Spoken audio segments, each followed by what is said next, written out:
Assalamualaikum warahmatullahi wabarakatuh. Perkenalkan, nama saya Makfirah dengan stambuk E2812021 dari kelas AGT1. Pada kesempatan kali ini, saya akan menjelaskan sedikit mengenai implementasi PHPT pada tanaman kedelai. Hama dan penyakit merupakan salah satu ancaman dalam upaya peningkatan produksi tanaman kedelai. Hal ini dikarenakan hama dan penyakit merupakan OPT yang mengganggu pertumbuhan tanaman budidaya yang mengakibatkan kerusakan sehingga petani mengalami kegagalan panen. Adapun komponen-komponen pengendalian yang dapat dipadukan dalam penerapan PHPT pada tanaman kedelai adalah: pertama, pengendalian secara hayati; kedua, pengendalian secara mekanik dan fisik; ketiga, pengendalian dengan teknik budidaya; keempat, penggunaan pestisida nabati; dan yang kelima adalah pengendalian kimiawi. Yang pertama yaitu pengendalian secara hayati, di mana pengendalian secara hayati adalah pemanfaatan dan penggunaan musuh alami untuk mengendalikan hama.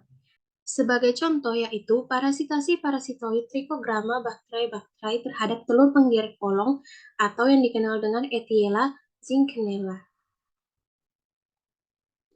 Penggerek polong atau Etiella merupakan hama penting pada tanaman kedelai karena serangan hama tersebut dapat menurunkan hasil kedelai berkisar antara 20 hingga 80%. Musuh alami yang berperan dalam menurunkan populasi dan serangan hama penggerek polong ini ialah parasitoid telur atau Trichogramma. Hasil penelitian menunjukkan bahwa telur-telur penggerek polong yang berparasit berkisar antara 25,5 hingga 35,7%. Tingkat parasitasi yang cukup tinggi tersebut menunjukkan bahwa parasitoid tersebut berperan dalam menekan serangan hama penggerek polong pada tanaman kedelai. Hasil penelitian menunjukkan bahwa parasitoid Trichogramma bacteri berperan menurunkan populasi hama penggerek polong di daerah sentra produksi kedelai. Berikutnya yaitu pengendalian secara mekanik dan fisik. Pengendalian mekanik merupakan perlakuan tindakan yang bertujuan untuk mematikan atau memindahkan hama secara langsung, baik dengan tangan atau dengan bantuan alat dan bahan lain. Pelaksanaannya dapat diambil secara langsung dengan tangan, memasang perangkap, ataupun pemangkasan bagian tanaman yang telah terserang. Sebagai contoh yaitu, pengurangan populasi ulat perusak daun kedelai dengan cara mekanik dapat dilakukan dengan mengambil kelompok telur ataupun larva yang dilakukan pada sore hari. Kemudian selanjutnya yaitu pemasangan lampu perangkap seperti yang terlihat pada gambar yang dilakukan pada malam hari juga dapat dilakukan untuk menurunkan populasi imago ulat perusak daun karena imago tersebut sangat tertarik dengan adanya cahaya lampu. Kemudian berikutnya yaitu pengendalian secara fisik. Pengendalian fisik adalah tindakan yang dilakukan dengan tujuan secara langsung dan tidak langsung, yaitu dengan mematikan hama untuk mengurangi populasi hama, mengganggu aktivitas fisiologis hama yang normal, dan mengubah lingkungan fisik menjadi kurang sesuai bagi kehidupan dan perkembangan hama. Berikutnya yaitu pengendalian dengan teknik budidaya. Pengendalian dengan cara ini bertujuan untuk membuat lingkungan tanaman menjadi kurang sesuai bagi kehidupan dan pembiakan atau pertumbuhan serangga hama dan penyakit, serta mendorong berfungsinya agensi pengendali hayati. Beberapa teknik bercocok tanam yaitu: yang pertama, penanaman lebih awal. Menanam kedelai lebih awal pada musim kemarau sangat dianjurkan, agar fase pengisian polong yang merupakan periode kritis tanaman terhindar dari serangan penggerek polong.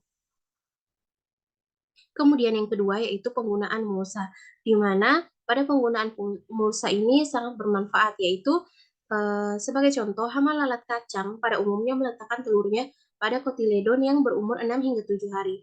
Nah, penggunaan mulsa jerami yang menutup kotiledon tanaman kedelai cukup efektif untuk menghalangi peletakan telur lalat kacang. Kemudian yang ketiga yaitu penanaman varietas tahan, di mana penanaman varietas tahan hama merupakan suatu usaha teknik budidaya untuk mengurangi kerusakan tanaman dan mengurangi kesesuaian ekosistem hama. Di mana varietas tahan tanaman kedelai seperti varietas lumajang mewok, gumitir, tidar, kerinci, dan Argopuro merupakan varietas kedelai yang agak tahan terhadap serangan lalat kacang. Kemudian, varietas Ijen, Panderman, dan Argopuro diketahui agak tahan terhadap serangan ulat geraya. Kemudian, varietas Gumitir, Argopuro, Ijen juga agak tahan terhadap serangan hama pengisap polong. Yang keempat yaitu penanaman tanaman perangkap. Tanaman perangkap adalah jenis tanaman yang lebih disukai oleh hama di tengah-tengah atau di sekitar tanaman utama. Waktu tanam tanaman perangkap harus disesuaikan dengan waktu munculnya hama yang dapat merusak tanaman budidaya agar hasil yang diperoleh lebih baik. Kemudian salah satu contoh tanaman perangkap yang bisa digunakan yaitu tanaman Sesbania rostrata yang dapat ditanam pada pematang dan dilaporkan mampu menekan serangan kepik hijau sampai 35%. Berikutnya yaitu dalam pengendalian dengan teknik budidaya, yang kelima adalah menanam tanaman pendamping sebagai penghalang atau barrier, di mana penanaman tanaman pendamping sebagai penghalang tanaman utama bertujuan untuk menghambat penerbangan atau migrasi hama. Misalnya, penanaman tanaman pendamping jagung pada areal pertanaman kedelai untuk menghalangi atau mengganggu migrasi hama kutu kebul. Tanaman jagung sebagai penghalang atau barrier yang ditanam rapat dapat membantu mengurangi migrasi kutu kebul pada tanaman kedelai. Selain melindungi tanaman dengan isyarat penciuman, tanaman pendamping secara fisik dan visual juga dapat menyamarkan atau memblokir tanaman inang. Selanjutnya yaitu pengairan pancur atau sprinkler, di mana pengairan model sprinkler dapat mengurangi populasi hama kutu kebul. Serangan kutu kebul pada petak dengan pengairan sprinkler lebih rendah dibanding populasi kutu kebul pada petak dengan pengairan menggunakan irigasi. Kemudian selanjutnya yaitu pergiliran tanaman. Pergiliran tanaman bertujuan untuk memutuskan kesinambungan penyediaan makanan bagi hama di suatu tempat, yaitu dengan tidak menanam suatu jenis tanaman yang sama dari musim ke musim berikutnya. Pergiliran atau rotasi tanaman yang baik adalah bila jenis tanaman pada suatu musim berbeda dengan jenis tanaman yang ditanam pada suatu musim berikutnya, dan jenis tanaman tersebut bukan merupakan inang hama tanaman yang ditanam pada musim sebelumnya.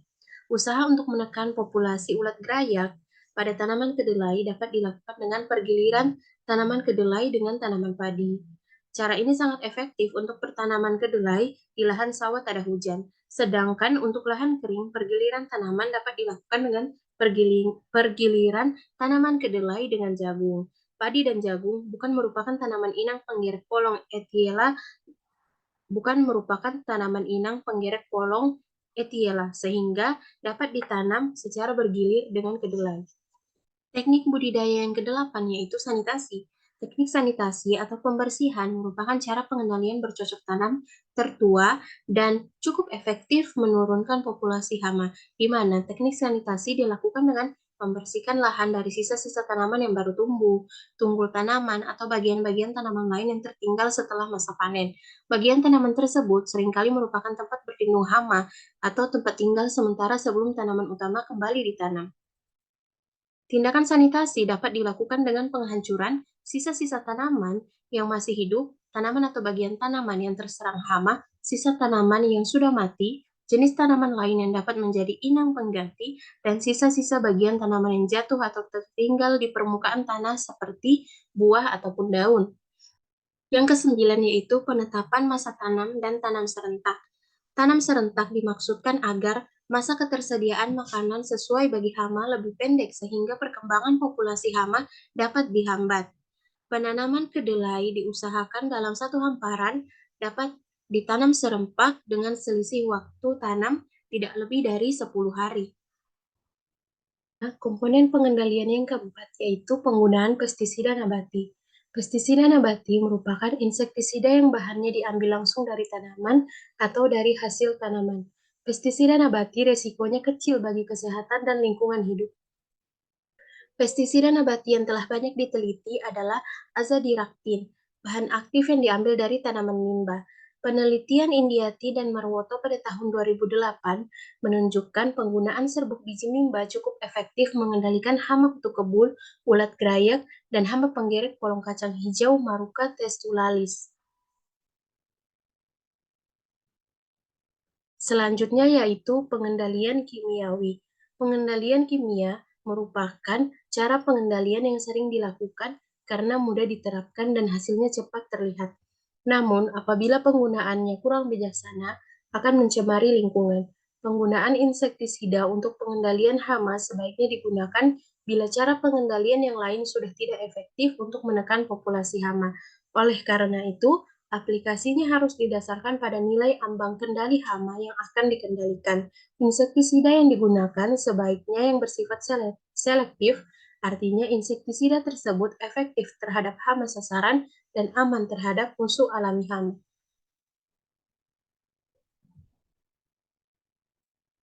Berikut referensi yang saya gunakan pada materi kali ini.